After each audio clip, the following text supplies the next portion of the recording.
Assalamualaikum warahmatullahi wabarakatuh. Selamat pagi dan salam sejahtera untuk kita semua. Tidak lupa puji syukur atas kehadirat Allah SWT yang telah melimpahkan rahmat dan karunia-Nya sehingga kita bisa bertemu pada pertemuan video kali ini. Sebelumnya saya mengucapkan terima kasih kepada Pak Chandra selaku dosen pengampu dalam mata kuliah keterampilan berkomunikasi yang telah memberi saya kesempatan untuk dapat menyampaikan materi saya pada hari ini. Di sini saya sendiri Anissa Rahmadani dari program studi Pendidikan Guru Sekolah Dasar semester 3 akan menyampaikan atau memaparkan materi saya yang berjudul Penanggulangan Dampak Sosial di Masa Pandemi COVID-19. Di Indonesia sekarang ya merupakan salah satu negara yang menganut sistem ekonomi kerakyatan. Pada tahun 2020 yang lalu, COVID-19 menjadi permasalahan kesehatan di dunia ya, di mana COVID-19 ini dapat menginfeksi penyakit kepada manusia bahkan kepada hewan. Di Indonesia sekarang juga merupakan salah satu negara yang terdampak ya atau terdeteksi dari COVID-19 ini tadi. Nah, COVID-19 ini sendiri ya dapat memperlumpuh perekonomian negara dan masyarakat kita yang ada di Indonesia. Nah, di sini ya ada 4 permasalahan utama yang dihadapi di masa pandemi COVID-19 sekarang. Nah, apa saja permasalahan tersebut? Nah, jadi di sini yang pertama adanya permasalahan ketidakpercayaan publik terhadap pemerintah. Jadi di sini ya banyak sekali masyarakat-masyarakat yang di luar sana ataupun salah satu dari kita ini yang tidak percaya adanya COVID-19. Bahkan ya banyak sekali masyarakat-masyarakat itu yang tidak mentaati peraturan dari pemerintah ya. Ada yang tidak menggunakan masker ya, ada yang selalu berkerumunan, bahkan ada yang tidak mengikuti isolasi diri ketika setelah bepergian dari luar. Nah, itu merupakan salah satu ketidakpercayaan kita ini terhadap pemerintah. Jadi ya buat teman-teman yang di luar sana ya, tetap patuhi protokol kesehatan, tetap menggunakan masker ya, jangan lupa cuci tangan dan hindari kerumunan. Jadi itu ya permasalahan utamanya. Kemudian yang kedua ini adanya permasalahan menurunnya kualitas kesejahteraan sosial masyarakat. Nah, di sini ya terutama untuk para buruh harian yang kelas bawah ini, banyak sekali ya masyarakat-masyarakat sekarang itu yang di PHK akibat dampak dari COVID-19 ini tadi. Bahkan ya banyak sekali pedagang-pedagang kecil itu yang berada di pinggir jalan itu yang barang yang dijualnya itu tidak laku.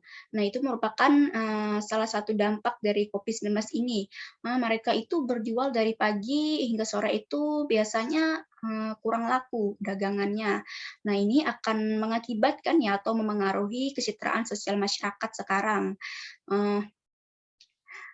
Nah, di sini akan terjadinya menurunnya ya kualitas-kualitas yang akan dirasakan masyarakat ini, kesejahteraan masyarakat akan menurun. Kemudian yang ketiga ya adanya stigma sosial terhadap ODP, PDP, dan pasien COVID-19. Nah, di sini ya semakin banyak pasien yang terkena COVID-19, maka semakin sulit juga penanganan atau pendataan yang kita lakukan. Nah, maka di sini akan terjadinya stigma-stigma sosial ya. Nah, jadi untuk teman-teman yang ada di luar sana ya, tetap patuhi saja protokol kesehatan untuk mengurangi angka COVID-19 kita. Nah, jadi yang terakhir ini ada disinformasi atau hoax terkait COVID-19. Nah, ini penting sekali untuk teman-teman di luar sana ya. Banyak sekali ya masyarakat-masyarakat ataupun salah satu dari kita ini yang suka sekali membagikan atau men-share informasi atau berita-berita yang tidak benar.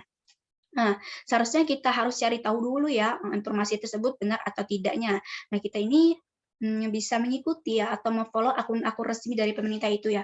Seperti Kemenkes itu kan resmi ya dari pemerintah. Nah, itu pasti sudah beritanya benar ya, tidak hoax, tidak mengandung berita yang tidak benar gitu.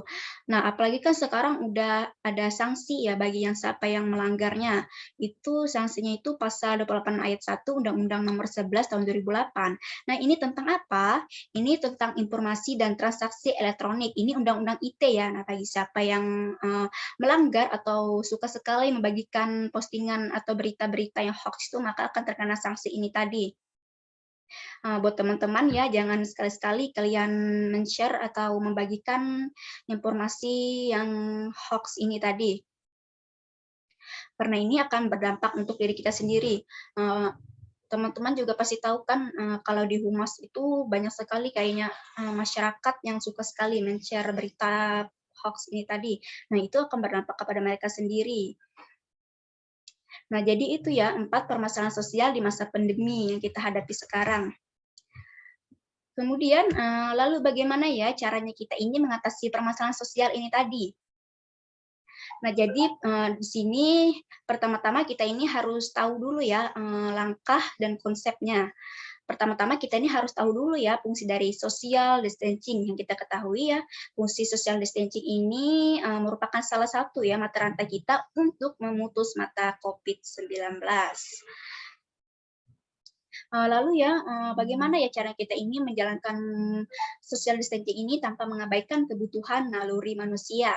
Meskipun ya social distancing ini tidak sempurna suatu interaksi secara tatap muka ya.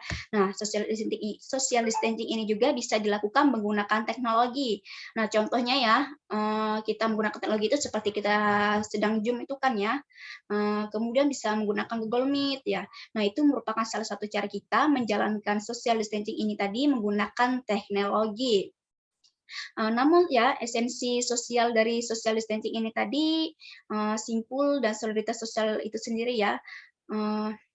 Dengan menjaga keselamatan diri kita dan diselamatkan orang lain. Nah, selanjutnya di sini ada fungsi social distancing.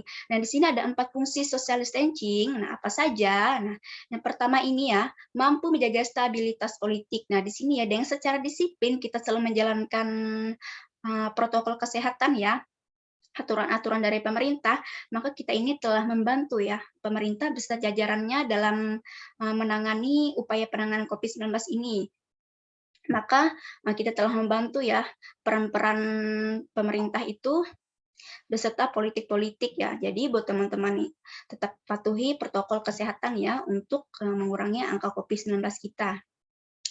Kemudian yang kedua ya, maksimalkan fungsi keluarga. Nah, di sini maksudnya bisa dari maksimalkan dalam fungsi agama ya, fungsi kasih sayang ya, fungsi sosial, fungsi pendidikan, atau juga bisa dari fungsi lingkungan-lingkungan yang ada di sekitar kita ya.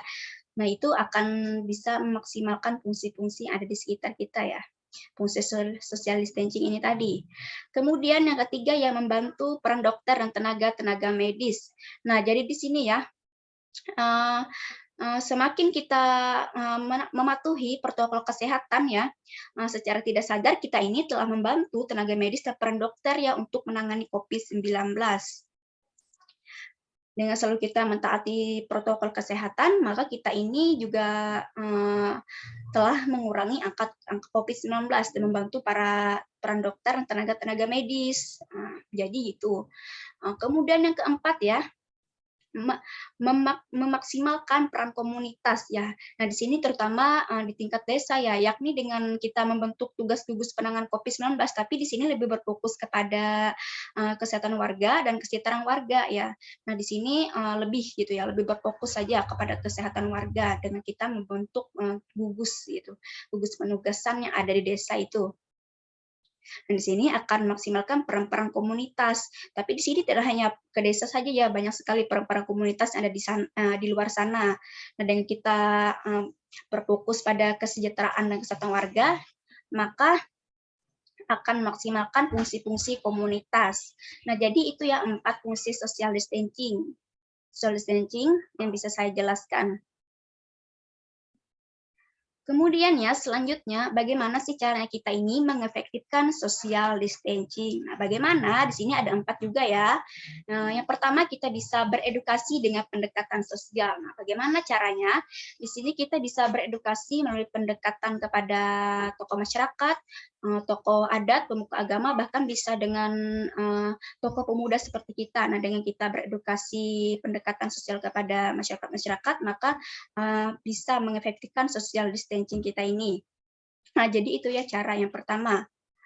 Kemudian ya, penerapan lingkungan sosial yang bersih dan sehat.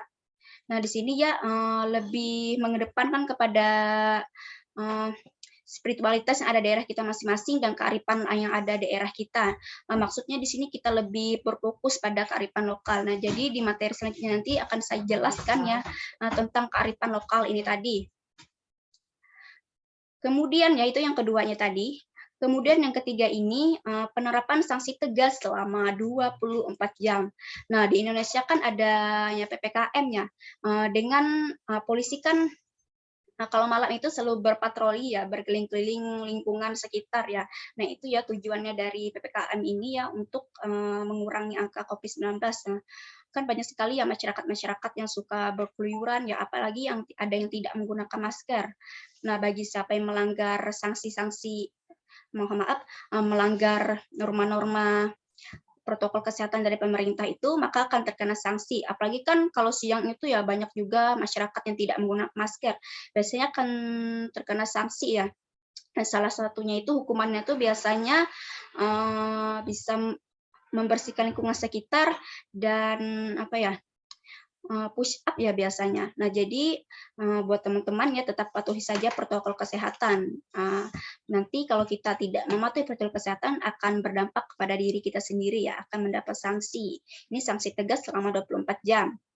Kemudian yang keempat ya, maksimalkan peran keluarga. Nah, di sini ya dengan kita selalu membangun hal-hal positif ya, membangun produktivitas bersama keluarga, misalnya kita bisa menonton TV bersama keluarga atau bisa membersihkan lingkungan bersama keluarga atau berolahraga bersama keluarga. Nah, itu kita sudah membangun hal-hal positif ya di dalam rumah. Secara tidak sadar kita ini juga telah membangun keharmonisan di antara keluarga kita. Nah, jadi itu ya 4 cara ya, 4 cara kita mengefektifkan social distancing yang bisa saya jelaskan. Sebenarnya masih banyak sih, cuman ini saja yang saya jelaskan dulu. Sini.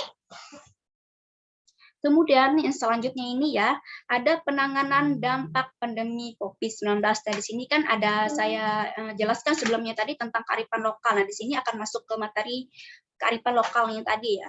Nah, penanganan dampak pandemi COVID-19. Nah, kearifan lokal ya sebagai solusi alternatif dalam mengatasi pandemi COVID-19 yang wajib kita pahami untuk sekarang ya. Kearifan lokalnya sendiri dalam arti luas berarti tidak terbatas pada norma-norma dan nilai-nilai budaya, tapi juga segala unsur yang termasuk yang beraplikasi pada penanganan teknologi kesehatan dan estetika. Mengapa sih kearifan lokal ini sangat penting dalam menghadapi pandemi COVID-19 sekarang? Jadi ya kearifan lokal ini menurut saya memiliki nilai kandungannya tinggi ya yang wajib terus kita gali ya kita kembangkan bahkan kita lestarikan. Bisa juga ya sebagai antitesis dari perubahan sosial budaya yang ada di sekitar lingkungan kita ini ya dan modernisasi yang sering terjadi. Atau ya bisa juga sebagai upaya kita untuk melestarikan nilai-nilai para leluhur ya yang bisa memperkuat jati diri bangsa Indonesia kita. Nah, jadi gitu ya kearifan lokal yang ada di daerah kita itu penting sekali dalam menghadapi pandemi. Nah, selanjutnya di sini ada contoh penerapan kearifan lokal di tengah pandemi COVID-19. Nah, di sini yang pertama ini ada nasi wong-wongan. Nah, nasi wong-wongan ini berasal dari Bali. Nah, masyarakat Bali ini percaya dengan mereka meletakkan nasi wongongan ini di depan pintu rumah mereka, maka mereka ini telah percaya gitu ya, telah mengusir penyakit-penyakit yang datang dari luar yang ingin masuk ke rumah. Nah, itu kepercayaan masyarakat Bali ya. Nah, teman-teman bisa melihat gambarnya ya, nasi wongongan ini seperti berbentuk kayak sesajen gitu ya. Nah, itu kepercayaan masyarakat Bali ya untuk menolak penyakit yang datang dari luar ingin masuk ke rumah. Kemudian di sini ada BC Sandingon. Nah, BC Sandingon ini berasal dari Kalimantan. Dan di sini mereka mengasingkan diri ya atau melarikan diri ke hutan. Nah, tujuannya ini untuk menghindari COVID-19 ini atau orang-orang yang terkena penyakit. Nah, salah satunya tadi kan COVID-19. Nah, mereka ini mengasingkan diri pergi ke hutan. Apalagi kan masyarakat Kalimantan kan banyak sekali ya biasanya tuh kebun-kebun mereka yang ada di hutan itu ya. Nah, itu salah satu cara mereka untuk bertahan hidup di tengah hutan ya. Nah, itu menurut kepercayaan warga Kalimantan, ya, masyarakat Kalimantan, BC Sandingon ini untuk terhindar dari penyakit. Nah, jadi itu ya contoh penerapan kearifan lokal di tengah pandemi COVID-19. Di sini tadi ada nasi wongongan yang berasal dari Bali. Kemudian ada BC Sandingon yang berasal dari Kalimantan. Sebenarnya masih banyak lagi, tetapi ini saja yang bisa saya sampaikan dahulu ya. Ada 2 ini tadi. Kemudian selanjutnya ya, lalu bagaimana sih caranya kita menyikapi keuangan keluarga di masa pandemi COVID-19? Nah, ini penting sekali untuk diketahui ya. perekonomian keluarga di masa pandemi sekarang ini memang hal yang sangat uji sekali ya. Sebabnya di sini kita perlu memperkokoh ya fondasi keuangan keluarga dengan selalu menyiapkan keuangan darurat ya, menyiapkan dana darurat. Nah, meskipun banyak sekali antisipasi yang bisa kita lakukan untuk menolak gejolak perekonomian sekarang ya, tapi masih banyak juga yang bisa kita lakukan untuk mengatasi situasi sulit seperti sekarang ini. Nah, di sini ada langkah strategis keuangan keluarga yang wajib kita ketahui. Apa aja sih? Nah, yang pertama ini, hindari pembelian konsumtif, terutama dengan bantuan pinjaman kredit. Nah, ini penting sekali ya. Jadi di sini kita hindari ya pembelian-pembelian yang bersifat kredit atau kita membeli barang-barang yang tidak dibutuhkan, apalagi secara kredit. Nah, itu hindari sekali ya. Apalagi kalau kita misalnya meminjam uang kepada koperasi ya atau kepada bank untuk membeli kebutuhan-kebutuhan yang tidak kita perlukan. Nah, itu hindari sekali karena itu akan berdampak pada keuangan keluarga kita. Apalagi kan di masa pandemi ini banyak sekali yang di PHK ya atau dagangannya banyak yang tidak laku. Nah, jadi itu hindari ya bantuan-bantuan pinjaman secara kredit atau kita membeli barang itu secara kredit. Hindari sekali ya, itu penting sekali. Kemudian yang kedua, menjalankan usaha sampingan. Nah, bagaimana caranya kita menjalankan usaha sampingan ini? Nah, kita bisa menjual gorengan ya, menjual apalagi? Menjual bensin, menjual pulsa, apalagi bisa juga kita ini menjalankan usaha sampingan dengan menjual air jeruk peras. Nah, itu pasti laku sekali ya, apalagi kan zamannya pandemi ya. Jeruk peras ini sendiri kan mengandung vitamin C. Nah, itu akan laku sekali jika kita jual. Nah, kita bisa menjalankan usaha sampingan dengan berjualan ya. Kemudian yang ketiga ini, nah ini penting sekali untuk teman-teman. Jadi di sini kita harus memprioritaskan pos kesehatan. Apa sih maksudnya ini? Jadi maksudnya ini ya, kita ini harus bisa membagi keuangan kita itu dengan kebutuhan rumah tangga dan kesehatan. Jadi ya, ketika ada kerabat kita sakit atau adik kita, ada adik atau kakak kita atau bahkan orang tua kita, nah kita ini tidak ribet gitu, karena kita ini tadi sudah ada menyiapkan dana darurat ya dengan selalu memprioritaskan pos kesehatan ini tadi. Nah di sini kita harus bisa pintar-pintar ya membagi antara keuangan kesehatan dan uang kebutuhan rumah tangga ya. Harus bisa sekali memprioritaskannya karena ini penting sekali di masa pandemi ya. Kemudian yang selanjutnya di sini ada jenis usaha-usaha sampingan yang bisa kita lakukan ya di tengah pandemi COVID-19. Nah, apa saja? Yang pertama ini kita bisa menjalankan usaha sampingan dengan online shop. Nah, online shop ini kita bisa berjualan masker, apalagi menjual sanitizer ya, apalagi masker strap. Nah, apalagi kan kalau kita berjualan masker ini sangat laku sekali di masa pandemi sekarang karena kan untuk mematuhi protokol kesehatan. Nah, ini bakal laku sekali ketika kita jual online shop, apalagi kan itu banyak sekali orang berjualan sekarang ini di online itu bakal laku. Kemudian yang kedua, kita bisa menjual makanan tahan lama. Nah, makanan tahan lama ini bisa berupa frozen food ya, teman-teman bisa lihat gambarnya. Nah, frozen food ini kan biasanya berbentuk daging gitu ya.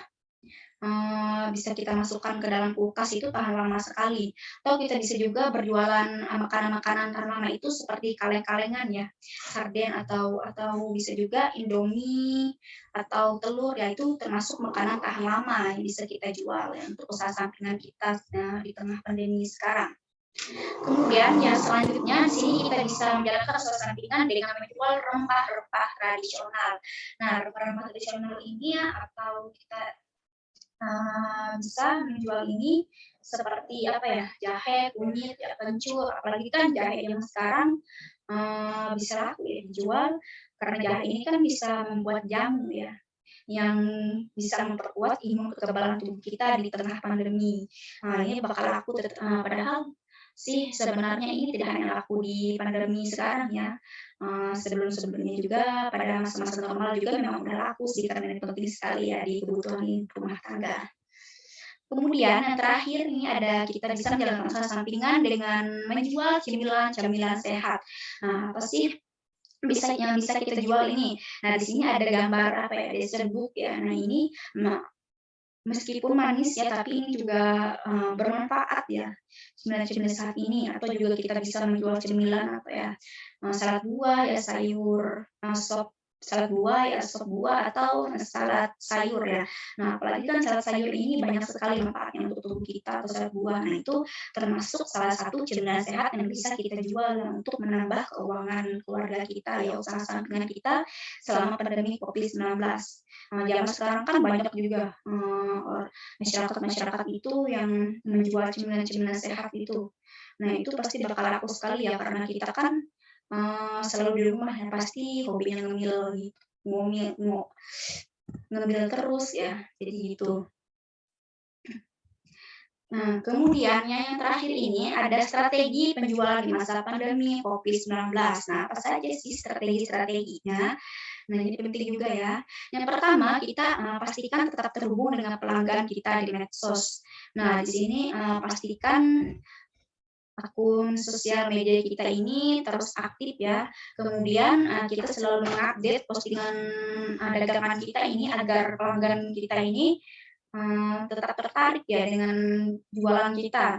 Nah, pastikan saja kita selalu ya terhubung dengan pelanggan-pelanggan kita.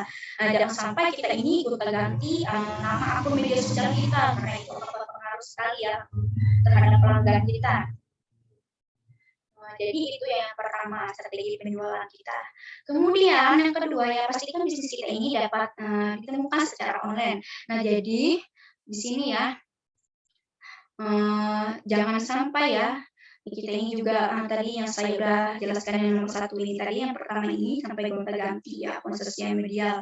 Bahkan jangan sampai kita ini berjualan ini menggunakan akun media sosial yang sulit sekali namanya, karena ini bisa menyulitkan ya pelanggan-pelanggan untuk menemukan yang kita jual ini ya, dagang yang kita jual ini barangnya. Tapi kita bisa minta tolong kepada teman kita ya untuk mempromosikan dagangan kita ya. Apalagi kan sekarang ini di Instagram itu banyak sekali ya teman-teman yang mempromosikan barang dagang temannya. Nah, itu semakin kita mempromosikan jualan kita ini, maka makin banyak juga ya pelanggan yang akan tertarik atau yang akan datang. Nah, jadi penting sekali ya bisnis kita ini harus terbuka secara online, jangan menggunakan nama-nama akun media sosial yang sulit-sulit gitu ya, pastikan secara mudah saja gitu. Jadi itu yang nomor 2, strategi penjualan di masa pandemi. Kemudian yang ketiga ya, di sini kita harus menjadi penjual yang tanggap situasi. Nah, apa sih maksudnya jadi penjual yang tanggap situasi? Jadi ya, maksudnya di sini sekarang kan masanya pandemi ya. Jadi di sini kita harus memperhatikan ya protokol kesehatan dengan memperhatikan kualitas-kualitas makanan kita ini higienis, sehat atau tidaknya, atau kita juga bisa selalu mematuhi protokol kesehatan ini kan menggunakan masker ya, atau menggunakan sarung tangan kesehatan ya. Selalu memperhatikan makanan-makanan kita ini apakah kotor ya, tidak ada yang lalat gitu ya. Ini biasanya kita jualan kepada konsumen secara tatap muka ya. Nah, pastikan ya makanan kita ini memang bersih gitu ya, menjadi penjual yang tahu situasi yang ada di sekitar kita gitu, dengan selalu mematuhi protokol kesehatan ya. Nah, setelah kita bersentuhan gitu ya dengan para konsumen, kita bisa langsung mencuci tangan, atau kan bisa juga kita sudah menggunakan sarung tangan kesehatan ini tadi. Nah, itu merupakan salah satu ya cara kita menjadi penjual yang terhadap situasi. Kemudian yang terakhir ini kita selalu mempersiapkan langkah marketing efektif untuk bangkit berbisnis. Nah, di sini ya kita terus untuk mempelajari produk-produk baru kita. Di sini kita tidak hanya fokus ke barang yang laku saja, tapi kita fokus ke barang-barang yang lainnya.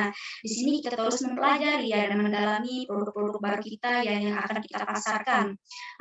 Apakah menarik atau tidaknya kita jualkan ya.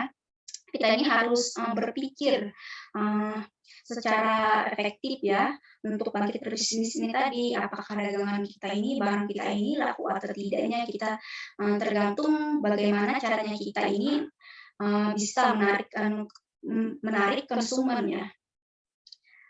Harus berpikir juga secara efektif gitu. Nah, jadi itu ya 4 strategi penjualan masa pandemi COVID-19. Sebenarnya masih banyak lagi ya strategi-strateginya ini. Cuman di sini saya bisa menjelaskan 4 saja terlebih dahulu. Nah, jadi ternyata terakhir ya tadi materinya. Mungkin sampai sini saja dulu ya materi yang bisa saya sampaikan. Sekali lagi saya mengucapkan terima kasih kepada Pak Chandra ya yang telah beri saya kesempatan pada hari ini. Mohon maaf jika ada kata-kata ya atau penyampaian materi saya yang kurang tepat ya. Sekali lagi saya mengucapkan terima kasih. Buat untuk teman-teman yang ada di luar sana ya, tetap patuhi protokol kesehatan ya, dengan selalu menggunakan masker ya, jangan lupa mencuci tangan dan hindari kerumunan, tetap di rumah. Saya Anissa Ramadhani, mohon pamit undur diri. Wassalamualaikum warahmatullahi wabarakatuh. Terima kasih.